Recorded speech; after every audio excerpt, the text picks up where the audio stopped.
Malam, teman-teman semua. Selamat malam, Dokter Yudi. Selamat malam, Mbak Dila. Terima kasih teman-teman sudah menyempatkan hadir malam ini. Hari ini, Selasa terakhir di bulan Agustus. Topik kita, Fear of Living, Fear of Dying. Kita akan dipandu oleh Dr. Yudi Gejali, Practice Leader Tergar Indonesia, dan saya sendiri, Dila Dahlan, sebagai co-host. Seperti biasa, teman-teman, sebelum kita mulai latihan, kita akan bacakan aspirasi pembuka sebanyak 3 kali. Sebentar ya, saya share screen dulu ya.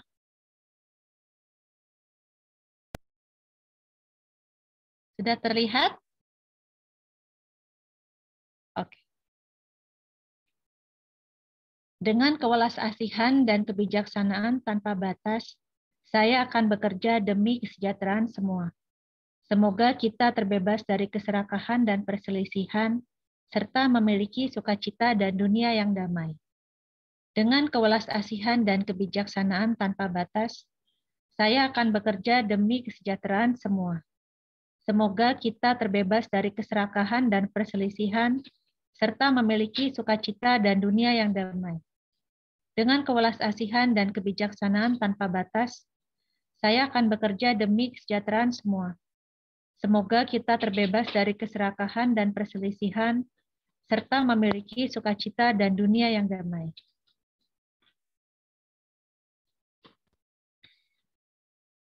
Baik, teman-teman, selanjutnya saya undang Dr. Yudi. Saya sudah spotlight, Dok. Silakan. Oke. Suara saya terdengar jelaskah, Mbak Dila? Jelas, jelas, Dok. Oke.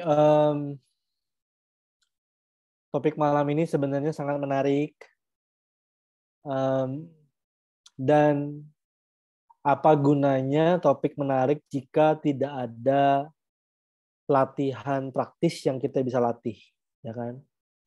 So, di bagian akhir dari sesi malam ini, kita akan mengulas satu teknik meditasi yang dijelaskan oleh Mingyur Rinpoche dalam bukunya yang berjudul In Love with the Word.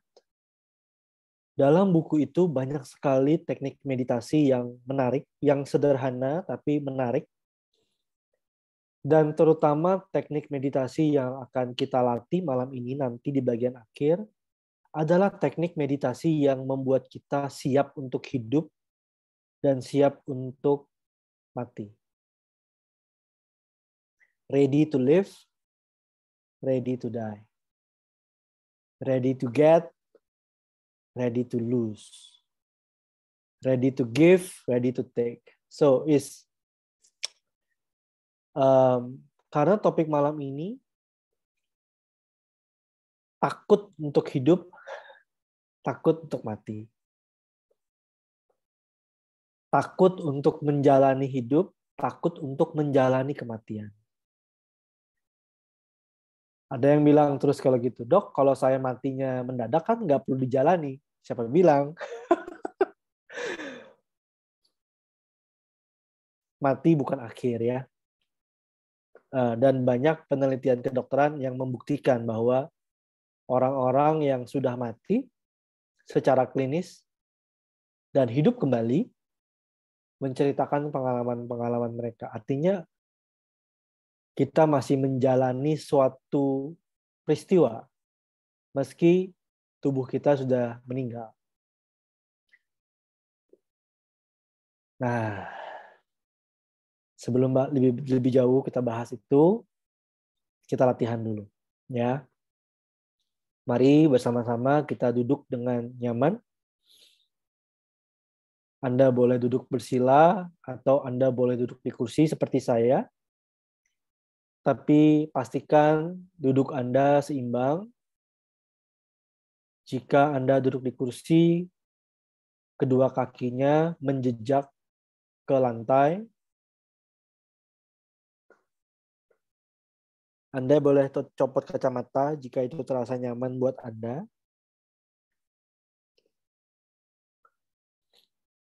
Tidak perlu buru-buru meditasi. Siapkan dulu tubuh Anda, tulang belakangnya ditegakkan.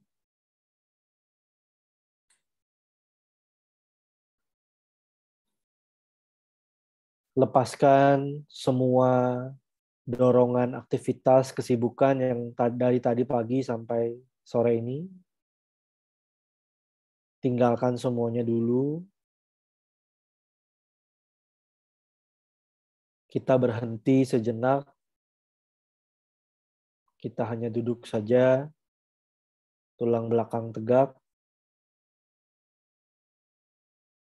kedua tangan di pangkuan, mata boleh dipejamkan atau mata boleh melihat ke bawah.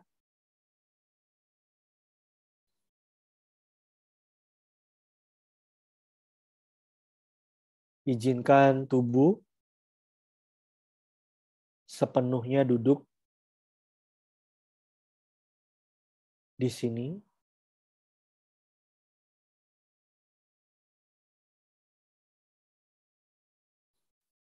Batin kita juga tidak kemana-mana, bersama dengan tubuh kita saja di sini.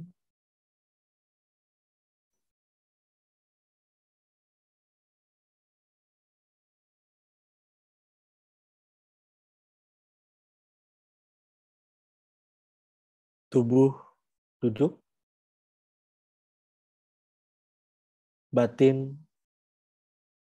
duduk bersama tubuh.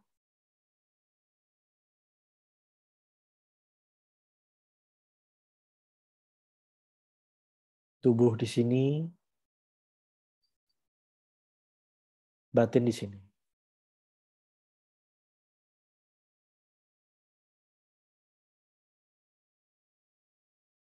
Hanya menyadari apa yang terjadi sekarang ini.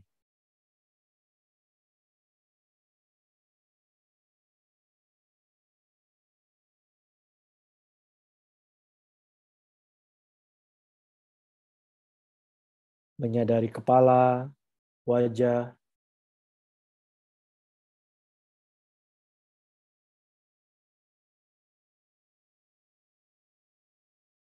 menyadari pundak,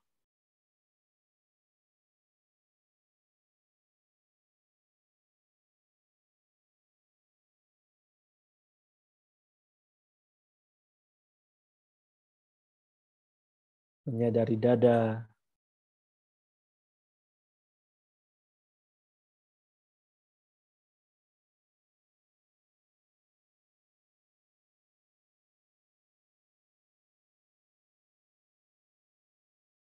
menyadari perut,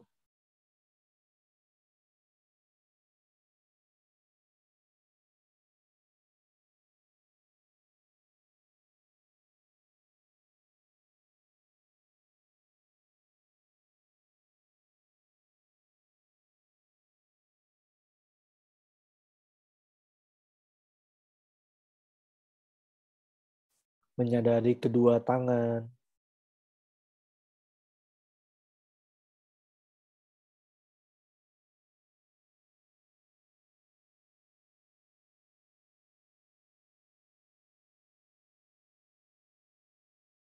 menyadari tulang ekor,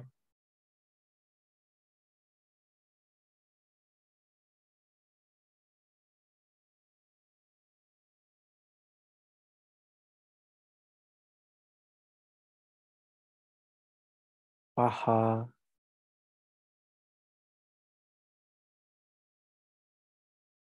jari-jari kaki,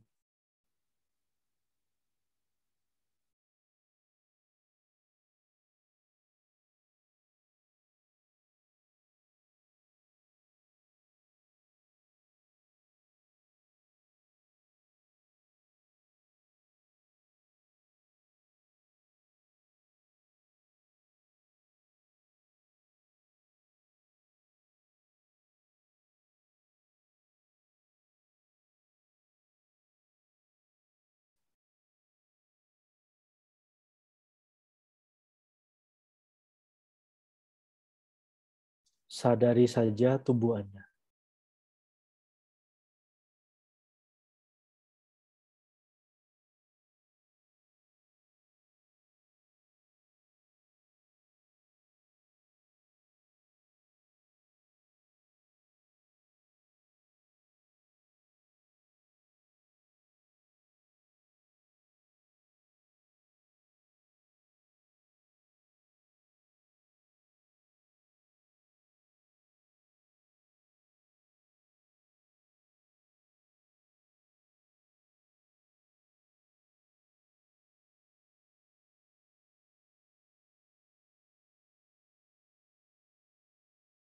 Tarik nafas, sadari.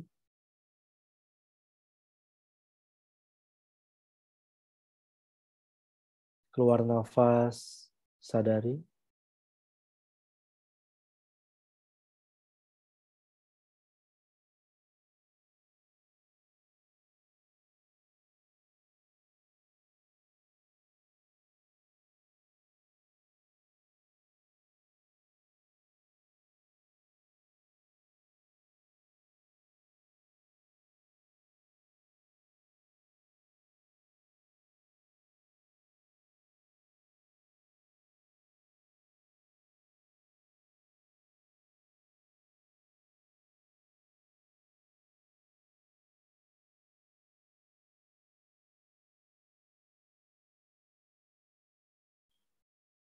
Menyadari setiap tarikan nafas.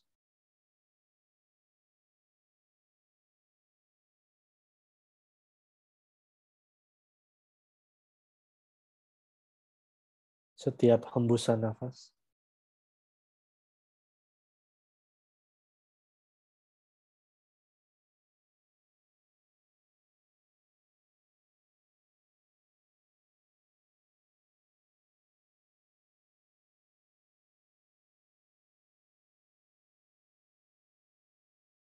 Kesadaran selalu ada. Tarik nafas, kesadaran tahu.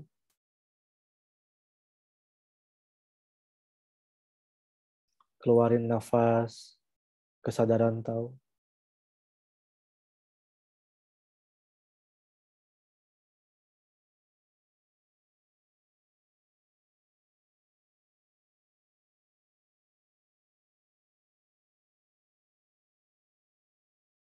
Ada nafas, kesadaran tahu.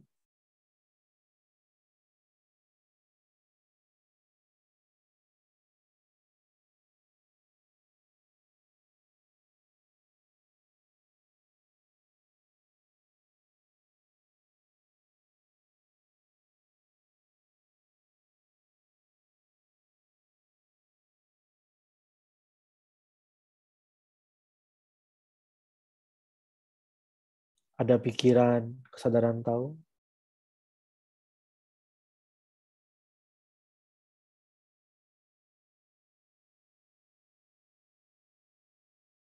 Ada suara di sekeliling, kesadaran tahu.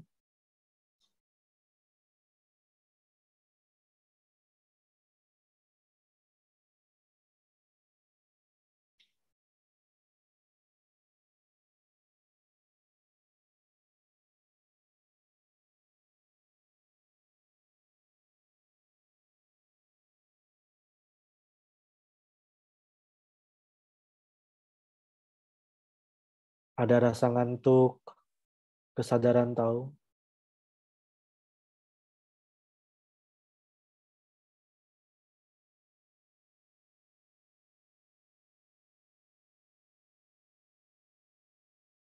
Ada rasa gelisah, kesadaran tahu.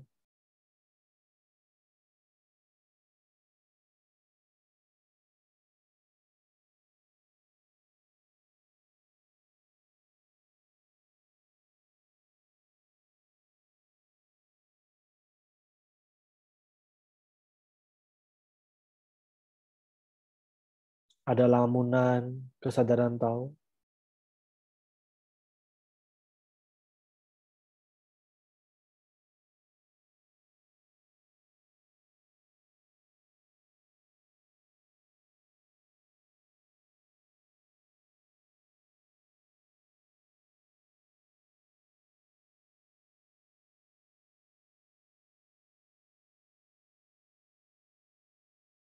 Ada banyak sensasi di tubuh, kesadaran tahu.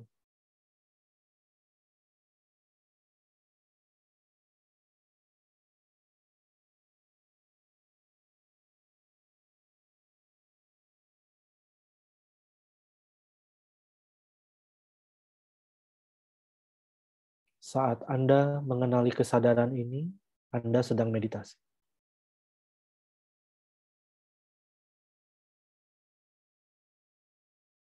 Hanya sadar saja.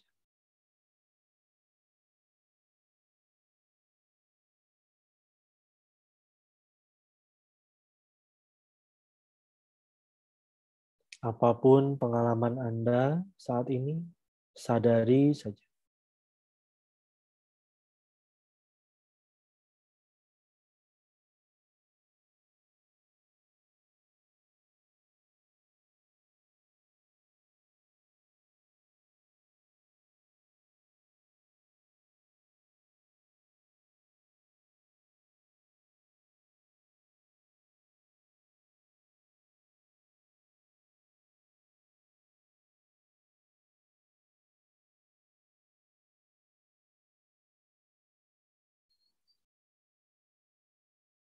Bahkan saat Anda melamun tadi, hanyut, Anda lupa, kesadaran juga ada.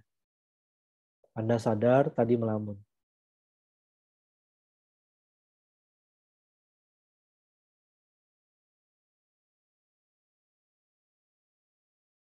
Sadar aja.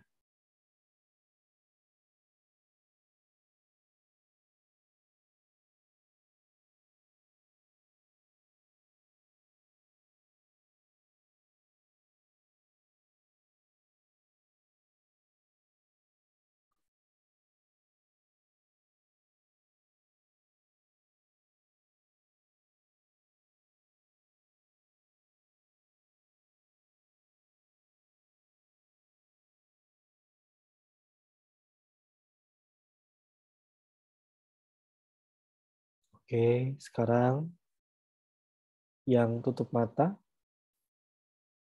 pelan-pelan boleh buka mata. Kesadaran tahu Anda buka mata, ada penglihatan, ada warna, ada bentuk. Tetap stay dalam kesadaran. Tahu kita melihat,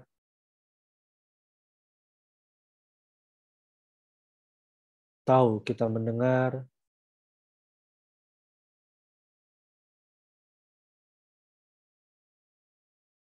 tahu kita merasakan di tubuh. Hanya sadar aja.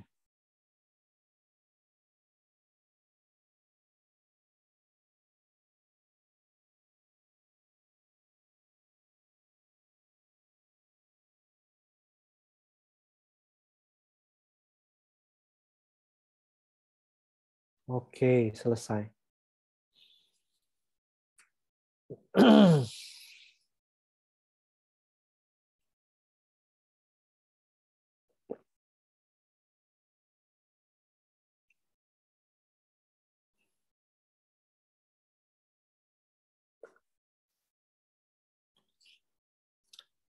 Baik. Langsung ke topik malam ini ya.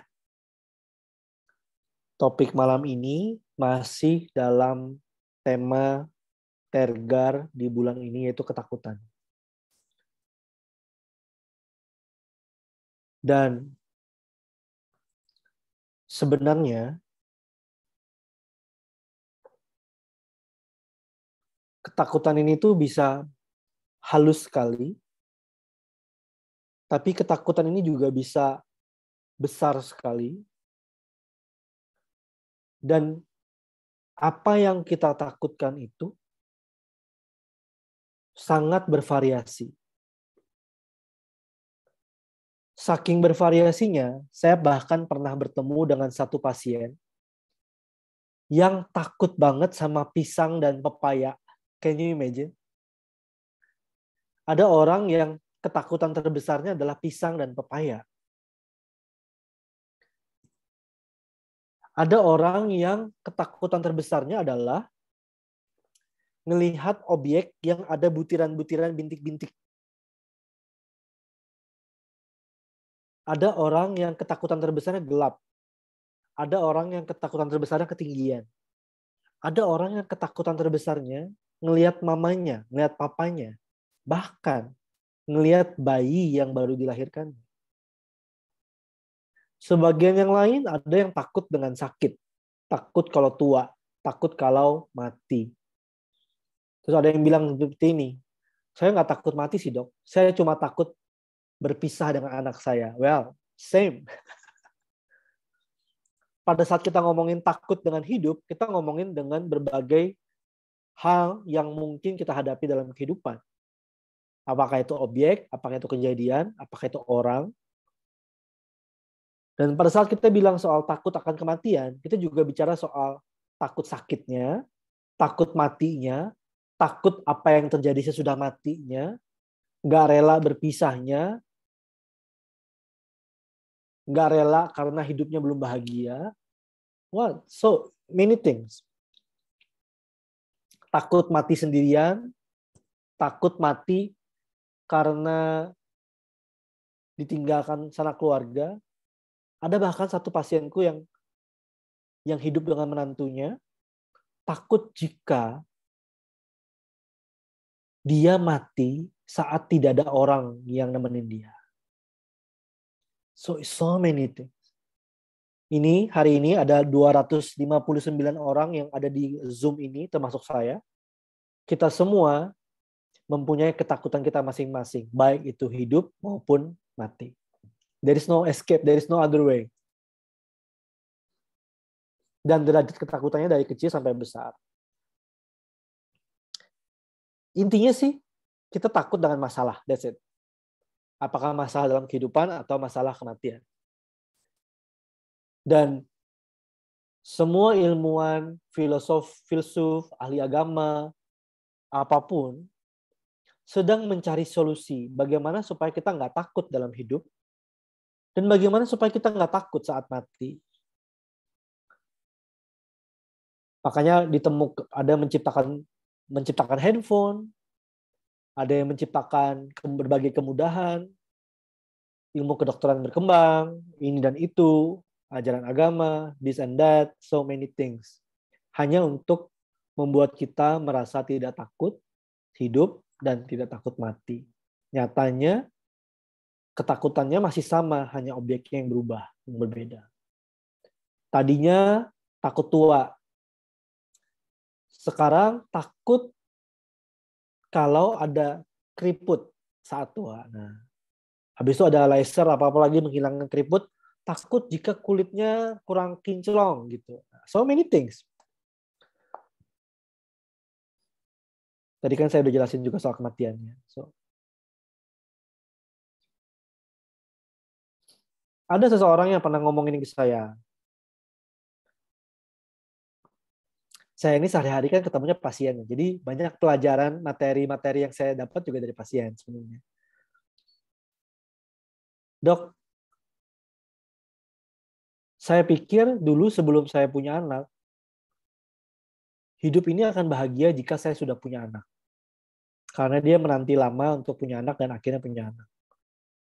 Tapi saya salah, dok. Ternyata setelah punya anak, masalah saya bukannya tambah sedikit, tapi justru makin banyak. Iya, karena logika sederhana saja. Kalau Anda tidak mau punya masalah terkait anak, maka nggak usah punya anak. Sama halnya, kalau Anda nggak mau punya masalah dalam rumah tangga, ya nggak usah berumah tangga. Itu kan jawaban bodoh, gampang, simple, logiknya kan. Kalau nggak mau mati, ya jangan lahir dong. Right? Kalau nggak mau cerai, ya nggak usah married. Kalau nggak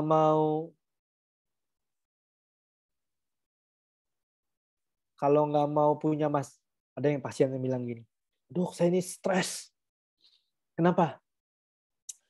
Sebentar anak sakit, sebentar suami sakit, sebentar mertua sakit, sebentar saya yang sakit. Sebentar anak yang kedua sakit, sebentar anak yang ketiga sakit. Kapan waktu saya istirahat, dok? Kata dia. Ya salah ibu, saya bilang. Loh, kok salah saya? Lah iya. Kalau nggak married kan nggak ada suami, nggak ada mertua, nggak ada anak. Akhirnya nggak ada anak yang sakit, nggak ada suami yang sakit, nggak ada mertua yang sakit.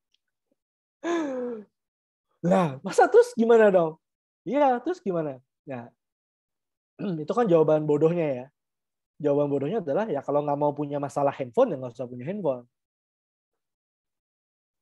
Jadi memang ternyata salah satu cara menghindarkan berbagai masalah dengan kehidupan adalah yang menghindari penyebab masalah. Makin banyak objek yang kita punya, ya banyak masalah.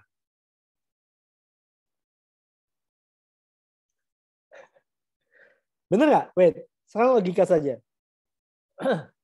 Makin banyak objek Anda yang Anda punya, makin banyak urusan. Kalau nggak punya mobil, saya nggak harus punya masalah mobil. Saya nggak harus repot ngurus asuransi, nggak harus repot ngurus servis, nggak harus keluarin duit banyak. So, ya nggak? Makanya kenapa salah satu nasihat berbagai orang bijak dalam dunia ini adalah kalau hidup lu nggak mau ribet dengan masalah, kurangi keinginan dong, kurangi kepemilikan. Itu standar. Makin banyak aset, makin banyak kepemilikan, makin banyak hubungan, ya makin banyak masalah. Jadi minimalisir keinginan, hidup minimalis, minimalisir kontak, tidak terlalu banyak ngomong banyak salah, kan gitu. Coba Sambo tidak punya ajudan banyak. Nggak mungkin kejadian begini kan.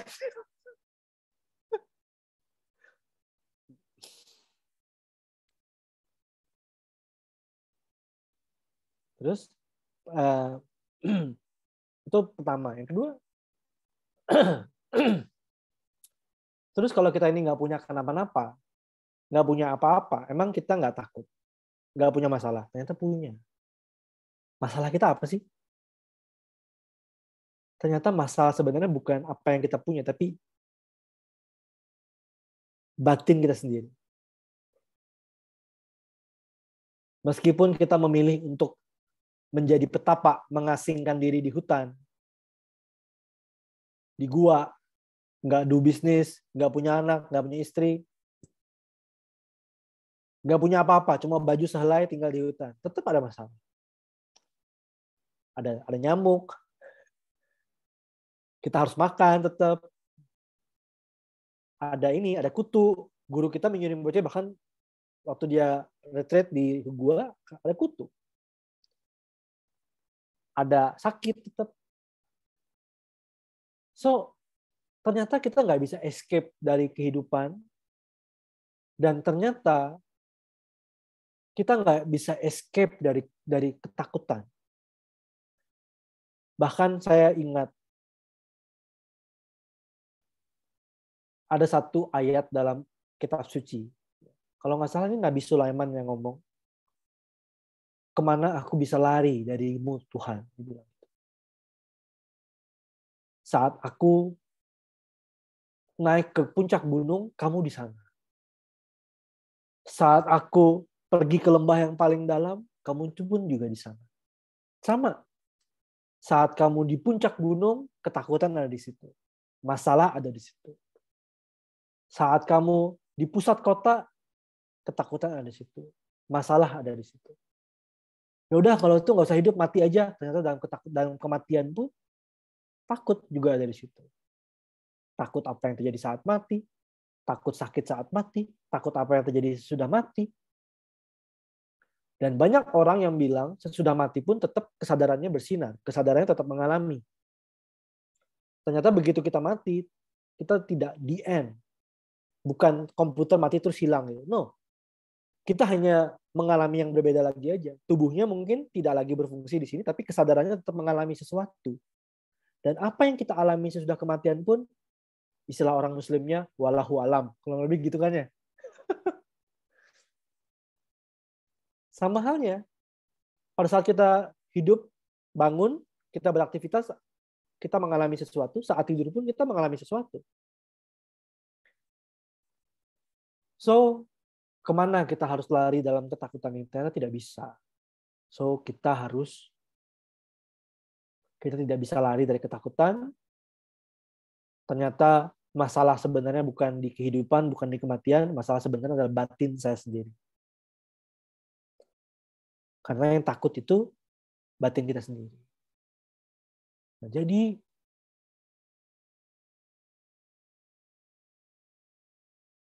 kita perlu belajar agar bisa bersahabat dengan ketakutan. Jika Anda sudah ikut Joy of Living level 1, maka Anda sudah belajar teknik bagaimana menggunakan ketakutan sebagai objek emosi pada saat meditasi. Sekarang kita akan latihan dulu. Tapi nanti di akhir kita akan menggunakan teknik yang lain yang mungkin tidak diajarkan Mingyur Rinpoche di Jol 1. Tapi dia ulas dalam bukunya In Love with the Word. Teknik meditasi yang membuat kita ready to live, ready to die. Ready to take, ready to give. Kita akan latihan itu nanti di bagian akhir. Tapi sekarang kita akan lakukan teknik yang Mingyur Rinpoche sudah ajarkan di Joy of Living level 1. Pada saat kita takut, maka tubuh kita ini yang sebenarnya sedang takut. Tubuh kita ini mengalami berbagai sensasi. Nah, jadi sekarang saya akan ajak Anda untuk memikirkan masalah yang Anda sedang hadapi. Dan memikirkan apa kemungkinan terburuk yang bisa terjadi dalam masalah Anda. Jadi sekarang saya ingin mengajak Anda tidak berpikir positif. Saya ingin mengajak Anda untuk sekarang berpikir negatif.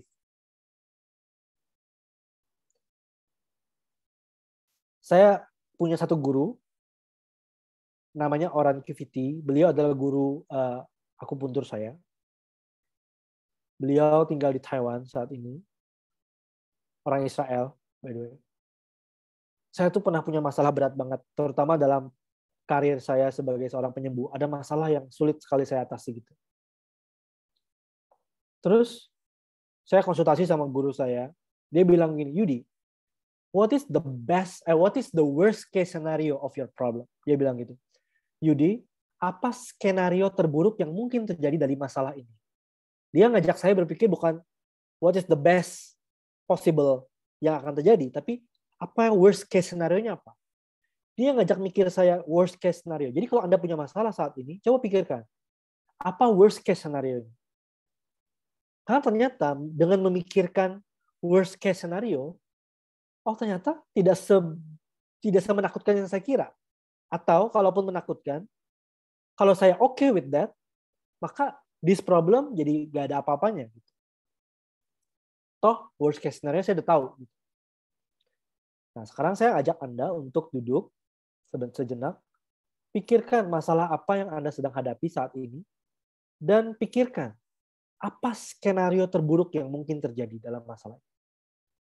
Dan pada saat Anda memikirkan skenario terburuk yang mungkin terjadi, maka akan ada emosi takut. Takut mungkin. Takut kalau itu beneran kejadian. Nah, pada saat Anda mengalami ketakutan, coba perhatikan. Tidak perlu dianalisis, hanya sadari saja sensasi apa yang muncul di tubuh Anda. Dan perhatikan aja sensasi itu sampai dia berubah sendiri, sampai dia menghilang sendiri. Kalaupun dia tidak berubah, kalaupun dia tidak menghilang, perhatiin aja. Sadari aja. Oke? Sekarang saya ajak Anda untuk duduk tegak. Pikirkan masalah yang mungkin terjadi. Pikirkan masalah yang beneran Anda sedang hadapi saat ini.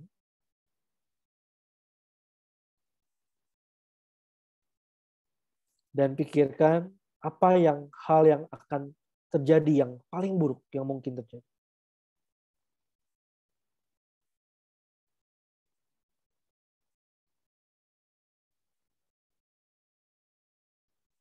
Pikirkan kalau beneran itu kejadian. Dan sadari emosi, sensasi yang terjadi di tubuh Anda. Sadari aja.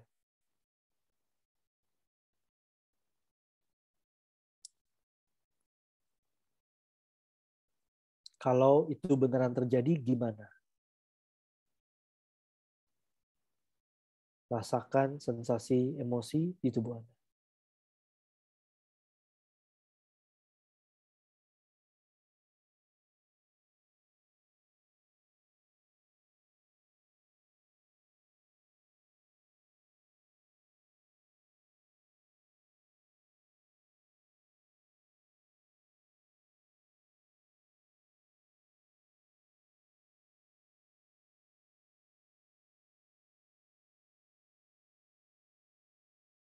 Jika emosinya ada, sensasinya ada, sadari aja.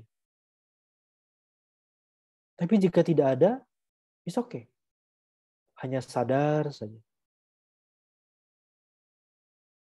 Tidak ada ketakutan, tapi ada kesadaran.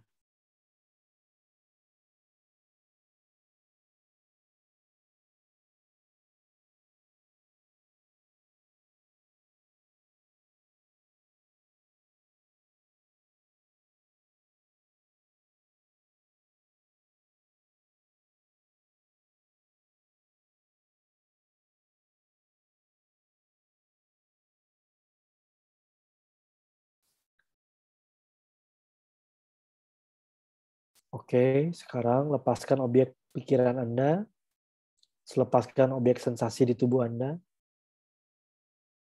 Mata yang ditutup boleh dibuka kembali. Sadar saja apa yang terjadi. Oke, sekarang saya tunggu 1 menit. Saya mau ke toilet dulu. Silakan ketikkan pengalaman Anda, apa yang Anda alami tadi, dan kalau ada yang mau sharing dengan mengangkat tangan juga boleh. Silakan ya.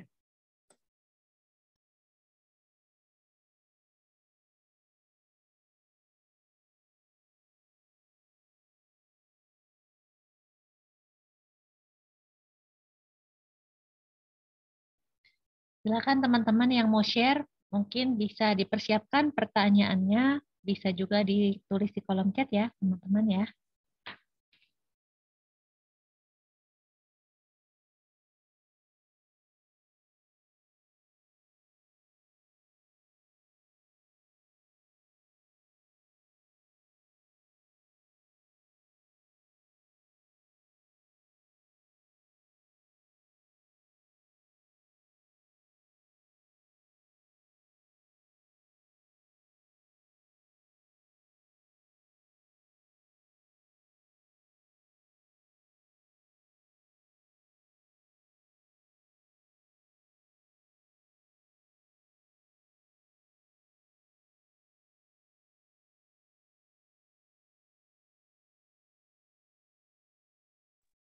Oke. Ada yang mau sharing? Boleh tolong Mbak Diana. Teman-teman nulis di kolom chat, Dok, saya bacain ya. Sedikit merinding, tapi lama-lama hilang sendiri.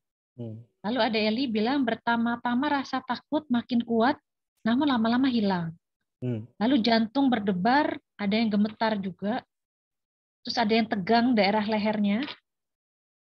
Ketakutannya memudar, Dok. Saya merasa khawatir, jantung deg-degan, kaki gemetar. Ada yang sakit kepala bagian belakang, sendawa terus-menerus, dan berat di bagian pundak. Ada dari Nidia, saat menyadari dan membayangkan worst scenario, menerima lalu muncul keinginan untuk melakukan yang terbaik, memanfaatkan waktu dan kondisi sebaik mungkin. Ini ada yang raise hand, Dok. Saya undang dulu ya. Silakan. Untuk sharing ya sebentar. Pak Teddy. Silakan Pak Teddy, sudah saya unmute.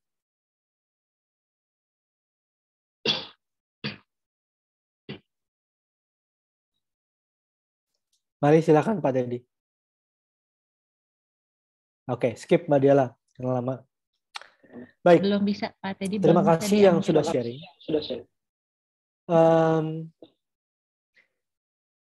Pada saat Anda mengamati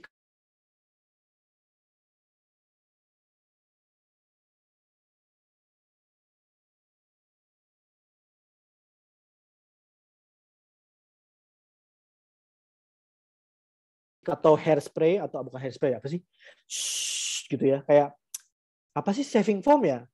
Kalau ibu-ibu apa sih? Ibu-ibu kayak juga ya.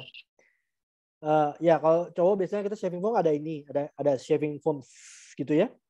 Ketakutan tuh kayak busa yang besar gitu. Tapi kalau kita perhatikan dengan kesadaran, ternyata dia tuh kayak tidak solid. Ternyata dia ada sensasi-sensasi kecil, pikiran-pikiran kecil yang menyatu yang disebut ketakutan. Dan saat kita mengamati sensasinya, ternyata ketakutan itu tidak segede yang dibayangkan. Dia menjadi sensasi-sensasi yang berpindah-pindah, multiple, sensasi-sensasi yang di bagian-bagian tubuh yang berbeda. Dia hanyalah sensasi saja. Dan pada saat kita mengamati sensasi ini, maka ada 3 kemungkinan.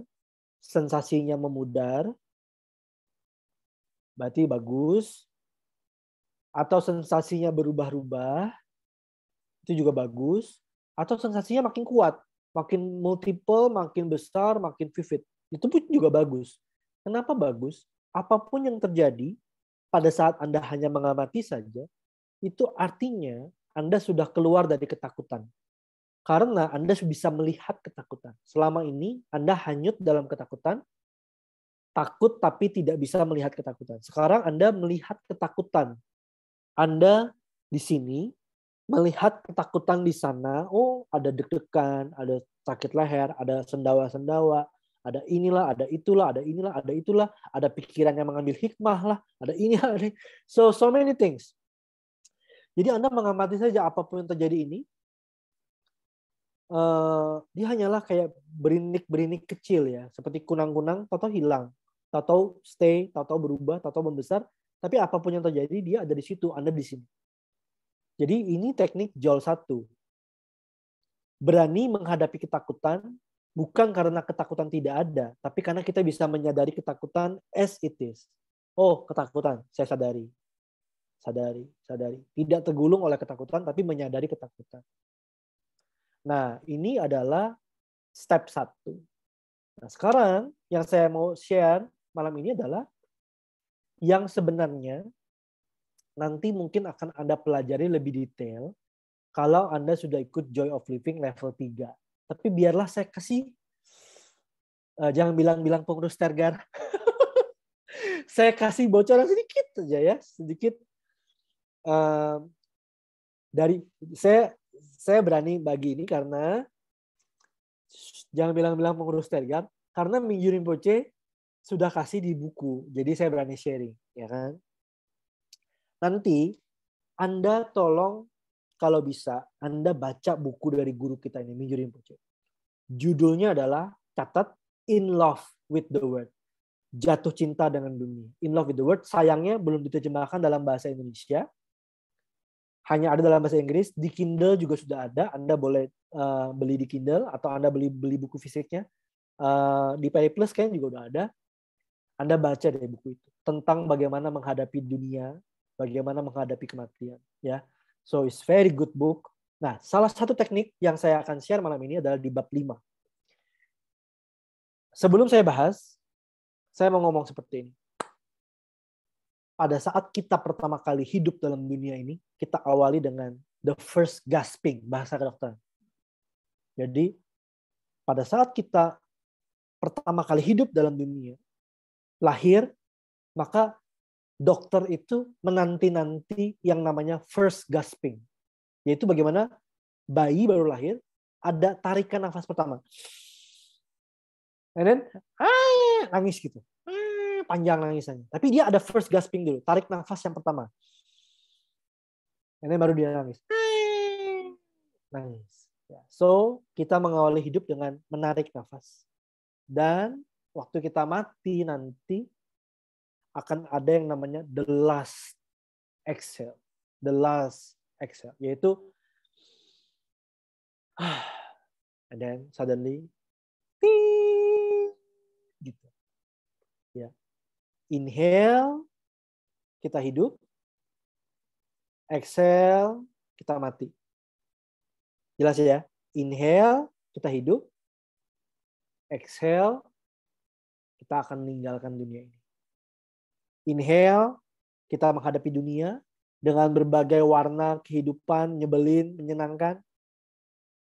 Exhale, kita akan meninggal, melepaskan. Melepaskan apa yang kita suka, melepaskan apa yang kita nggak suka, melepaskan anak, istri, melepaskan bisnis, pekerjaan. Ada yang tergila-gila dengan bisnisnya, passionnya. Pada saat Anda meninggal, Anda harus tinggalkan semuanya. By inhale, I am alive. Exhale, I let go. Lepaskan. Now, teknik meditasinya seperti itu. Pertama kita menyadari nafas. Inhale, exhale. Inhale, exhale. Hanya inhale dan exhale. Sadari. Kemudian tahapan berikutnya adalah menyadari inhale. The new me is born. Saya baru lahir kembali. Exhale. The old me is die. Jadi inhale, hidup. Exhale, meninggal. Jadi Anda membayangkan tiap inhale Anda hidup lagi. Tiap exhale Anda mati lagi. Inhale, hidup lagi. Exhale, mati lagi. Dan pada saat exhale terutama, pada saat exhale, Anda kayak niatkan untuk lepasin suami. Lepaskan istri. Lepaskan anak. Lepaskan pekerjaan. Lepaskan apa yang Anda suka. Kayak saying goodbye. Inhale, I'm ready to live. Exhale, goodbye. Goodbye this, goodbye that. Goodbye Mbak Diela. Goodbye sesi Zoom. Goodbye. Goodbye my business. Goodbye my kids. Goodbye my love. Goodbye my parents. Goodbye this, goodbye that. Jadi Anda inhale, ready to live. Exhale, goodbye. Literally saying goodbye. Oke? Kalau dalam bahasa Mingyu Rinpoche, di bab 5 ya. In, out. In, out. In, out, in, out. Inhale, the new me is born. Exhale, the old me is died. With each inhale, a new me is born. With each exhale, the old me dies. Jadi kayak kita lahir di setiap nafas, mati di setiap nafas. Oke? Kita lakukan sama-sama. Tegakkan tulang belakang. Rilekskan tubuh. Sekarang kita hanya menyadari nafas dulu aja. Tarik nafas, sadari. Keluar nafas, sadari.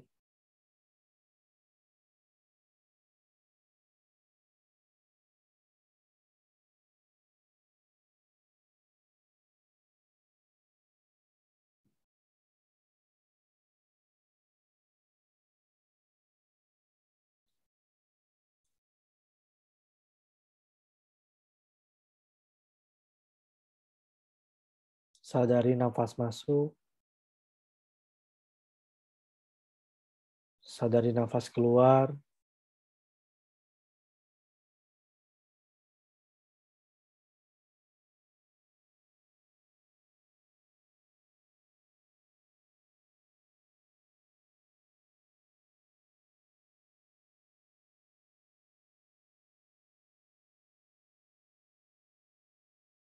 Tarik nafas masuk, saya hidup. Keluarkan nafas, saya mati. Setiap tarik nafas, saya hidup lagi. Ready to live. Setiap keluarkan nafas, saya mati. Goodbye. Inhale, hidup. Exhale, mati. Terus lakukan seperti ini bagi Anda sendiri.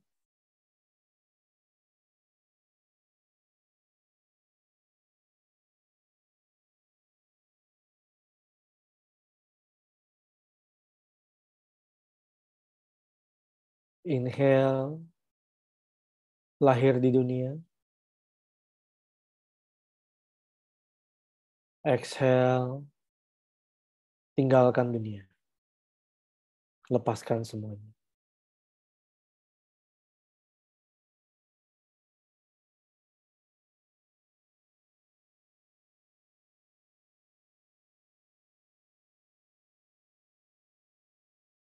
Di setiap nafas keluar, lepaskan hal-hal yang Anda sangat sayangi.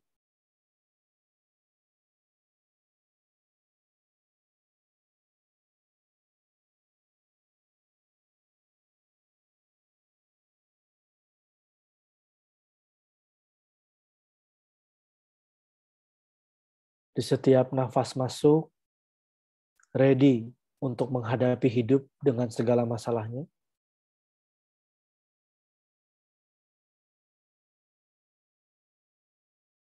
Exhale,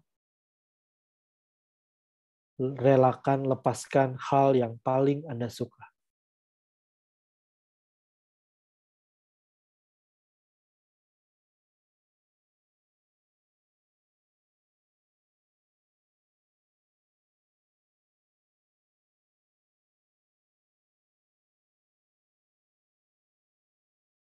Ready to live, inhale.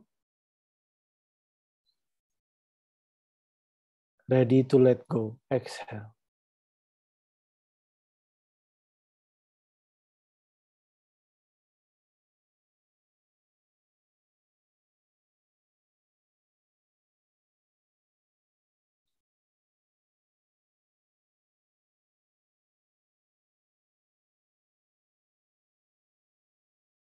Inhale.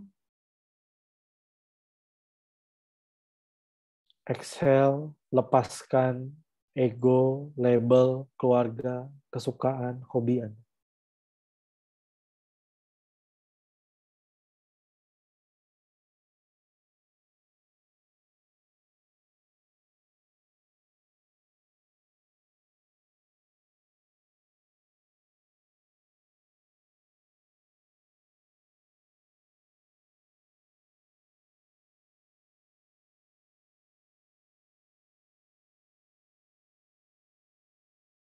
Apa yang paling berat Anda tinggalkan saat Anda harus mati? Pakai objek itu untuk dilepaskan setiap nafas keluar.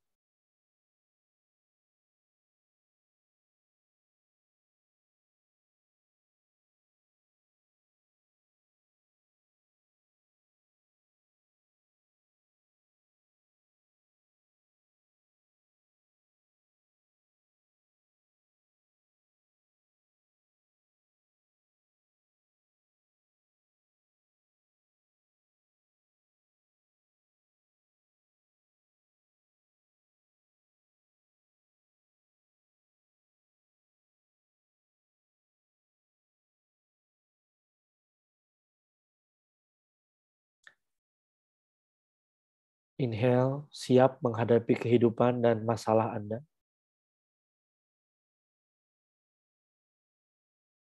Exhale, lepaskan semua harta, kemampuan, status sosial. Inhale, lahir. Exhale, mati.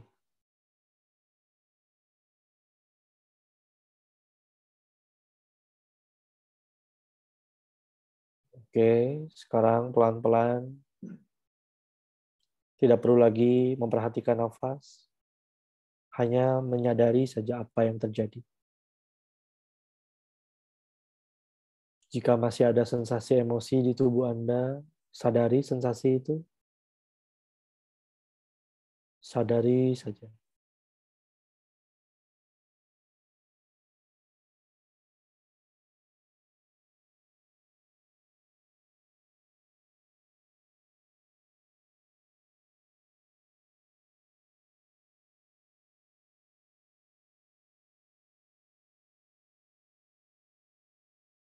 Pelan-pelan, yang menutup mata boleh buka mata, tetap sadar.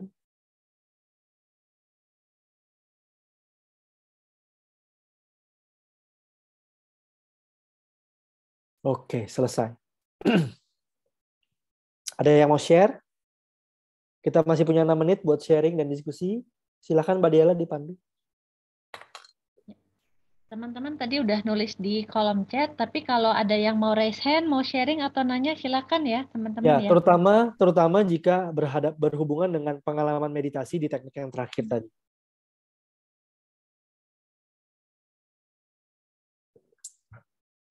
Pada saat Anda melakukan ini ya, kayak saya pribadi ternyata saya menyadari apa kemelekatan saya yang terbesar. Yang ternyata ternyata saya sangat sulit berpisah dari ini kalau emang saya harus mati gitu. Oke? Ini makin lama makin mudah untuk let go. Tapi dari Sabrina nih, Dok, kalau ready to die kan melepas ya, let go. Tapi kalau ready to live itu bagaimana ya? Ready to live ya, live aja, live. berani menghadapi. Mungkin Anda nggak perlu ready to live dulu, kayak Anda menyadari aja, oh ternyata saya ada. Gitu.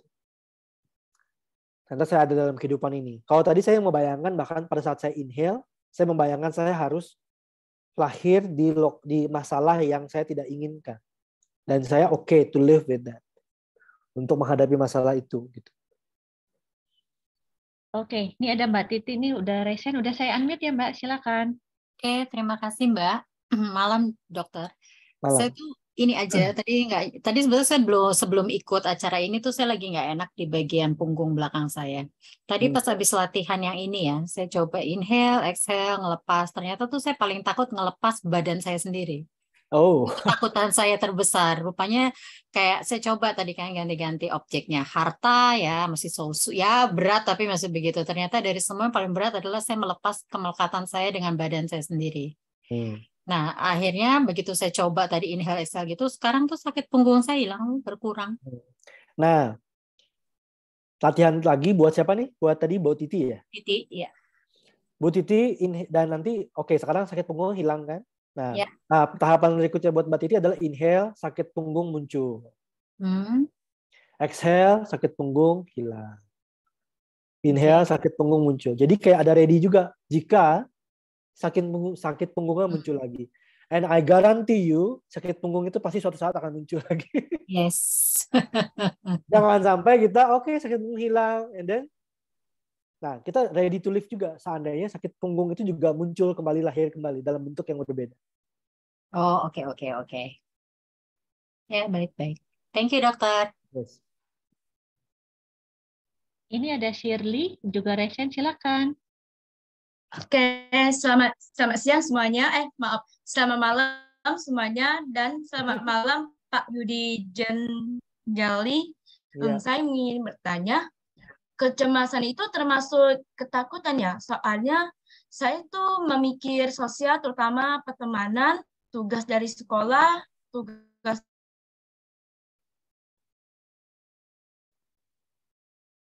Suaranya hilang. Apakah Shirley? Maaf ya, karena jaringannya. Oke, terima kasih.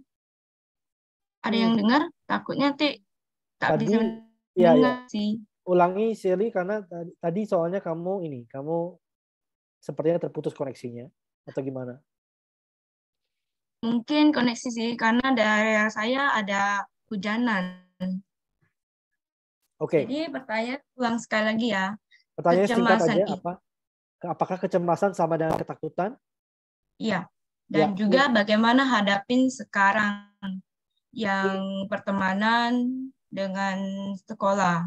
Apalagi sekarang generasi Z. Ya. Terima kasih, Pak. Ya, ketakutan mirip-mirip sama kecemasan, tapi berbeda saja. Jadi nggak perlu pusingin soal apakah itu takut, apakah itu cemas.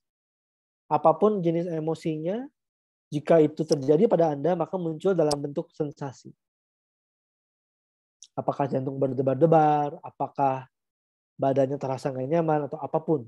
Ya, bahkan ketakutan pun di orang satu dan orang lain beda-beda. Cemas juga begitu. Nama emosinya nggak penting. Yang penting adalah apa kita bisa menyadari saja sensasinya. Terus pertanyaan yang kedua adalah terkait soal bagaimana menghadapi pendidikan dan situasi sekolah yang mungkin keras dan lain-lain. Well, memang masalah kita beda-beda. Pada saat saya SMP, SMA menghadapi masalah bully di sekolah itu kayaknya so overwhelming. Tapi sekarang saya ngeliat masalah itu kayaknya, aduh kok dulu saya sampai down banget hanya gara-gara gitu. Saya menghadapi masalah yang lebih besar ternyata sekarang. Bukan? Makin kita tambah usia, masalah bukan tambah kecil tapi tambah besar. So, apapun yang terjadi dalam hidupmu, bentuknya mungkin beda-beda. Sekarang masalah sekolah, masalah pergaulan, tapi nanti mungkin masalah yang lain. So, kita perlu berlatih dengan apapun kejadian yang membuat kita nggak nyaman. Karena apapun kejadiannya beda-beda, tapi emosinya kurang lebih ya begitu. Jadi latihan aja. Latihan yang tadi Anda boleh lakukan. Atau nanti kalau ada workshop Joy of Living level 1, Anda boleh ikut. Sehingga Anda bisa berlatih meditasi dengan objek emosi yang tidak nyaman. Oke, karena waktu tidak mengizinkan kita untuk membahas lebih jauh, saya serahkan ke Mbak Diela untuk menutup sesi malam ini dan mendedikasikan buat kebahagiaan semua makhluk. Silakan.